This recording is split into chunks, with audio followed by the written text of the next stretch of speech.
Crime reporters TV ન્યૂઝમાં આપનું સ્વાગત છે।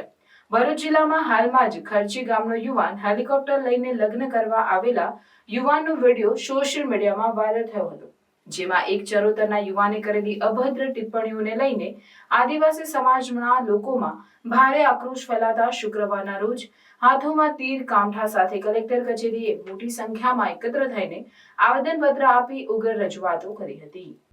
ભરૂચ જિલ્લાના ઝઘડિયા તાલુકાના ખર્ચી ગામેથી વસાવા આદિવાસી સમાજના યુવાનો દ્વારા ભરૂચ તાલુકાના નિકોરા ખાતે હેલિકોપ્ટરમાં જાન લઈને લગ્ન કરવા આવ્યા હતા, જેનો વિડીયો સોશિયલ મીડિયામાં વાયરલ થયો હતો, જેને લઈને સોશિયલ મીડિયામાં લાલાભાઈ નામના યુવક દ્વારા આદિવાસી સમાજની યુવતીઓ માતા બહેનો પર અભદ્ર અને તુચ્છ ટિપ્પણીઓ કરવામાં આવી હતી, જેથી આદિવાસી સમાજના લોકોમાં ભારે આક્રોશ ફેલાયો હતો।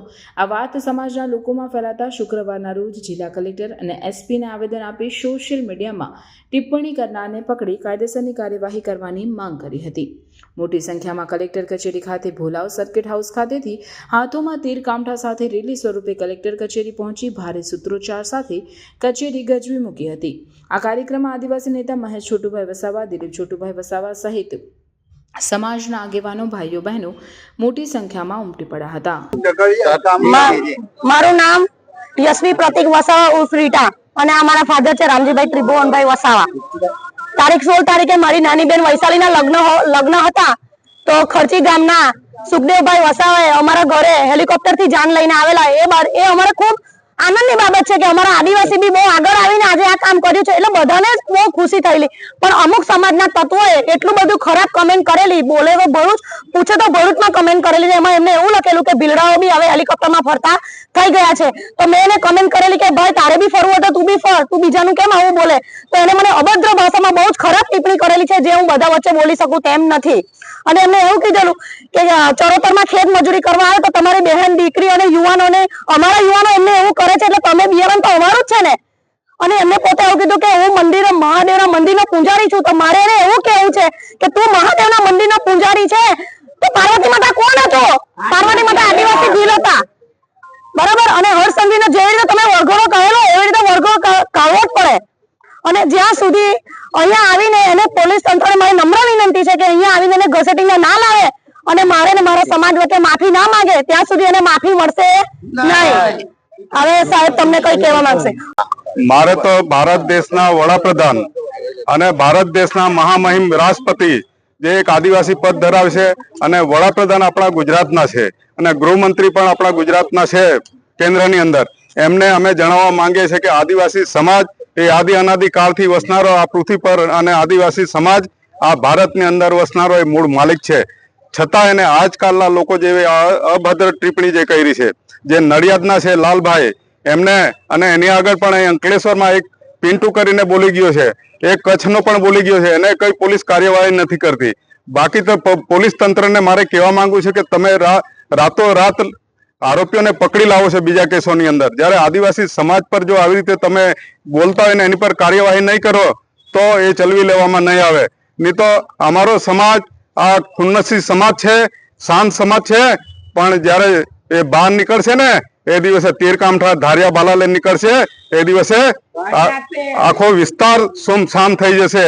એ અમારી સંસ્કૃતિ ને પ્રકૃતિનું પ્રતીક છે, એ અમારા રોજગારી માટેના ઓજારો છે, અમારા ખોરાક માટેના ઓજારો હતા, કદાચ એ ઓજારો કદાચ કોઈના પર ચાલવા માટેની થઈ જાય એ કાળજી સરકારે અને પોલીસ તંત્રએ રાખવાની। અને ખાસ કલેક્ટર શ્રીને અને અહીં ગુજરાતના મુખ્યમંત્રી શ્રીને અમે આજે અહીંથી આવેદન કરીએ છીએ, એમને રજૂઆત કરીએ છીએ કે આમની પર તાત્કાલિક કાર્યવાહી કરે અને જે બેને કીધું એ પ્રમાણે એમને તાત્કાલિક અહીં લાવીને એમને બધા પાસે માફી તો ઠીક છે, માફી માગવા લાયક એ માણસ છે જ નથી, એને વિડીયો પર માફી માંગે કે દુનિયામાં માફી માંગે એ માફી કદી આપી શકાય એવું નથી। એટલે એને હાચવવાનું કામ તમે કરજો, જો નહીં લાવ્યા તો પછી અમે અમારું કામ અમે કરીશું। આ જે ઘટના બની છે, ચરોતરના લાલભાઈએ જે સોશિયલ મીડિયામાં જે લખીને જે મા બેન વિશે લખ્યું છે, તો એ અમારા સમાજ માટે એકદમ કલંકરૂપ છે ને આવા તત્વોને કદી બી ચલવી નહીં લેવાય। આ લોકોને આવેદન નહીં પણ આ લોકોને એફઆઈઆર કરીને જેલમાં પૂરી દેવાડવા જોઈએ ને આ સરકારોએ જે અમારા સમાજને એ માનવી તરીકે પણ નથી ગણતા, અને અમારા સમાજ વિશે, અમારી મા બેટીઓ વિશે જે આવી શબ્દ બોલવામાં આવે છે, તો અમારો સમાજ આ વસ્તુ કદી બી ચલવી નહીં લઈ ને અમારો સમાજ હવે ભણી ગણીને શિક્ષિત થઈ ગયો છે. પહેલા જેવું કઈ અભણ નથી. હવે દરેક મા બેટી ભણેલી છે, દરેક યુવાન ભણેલો છે, તો દરેક માણસો સમજી શકે. જો અમારા સમાજ વિશે આવી જ જો ટિપ્પણીઓ કરવામાં આવશે તો આવનારા સમયમાં આ સરકારે અને બાકીની જે જ્ઞાતિના લોકો છે એ લોકોએ ભોગવવું પડશે. અને અમારો સમાજ કદી બી ચલવી નહીં લે ને આ એફઆઈઆર કરાવીને જ રહેશે. જો એફઆઈઆર નહીં કરીને જો એને સજા નહીં કરવામાં આવે તો આ આદિવાસી લોકો ત્યાં જઈ અને જાતે ન્યાય માંગીને એ જાતે એનું પગલું ભરશે, એવું અમે આ ખાતરી આપીએ છીએ બધા.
છે।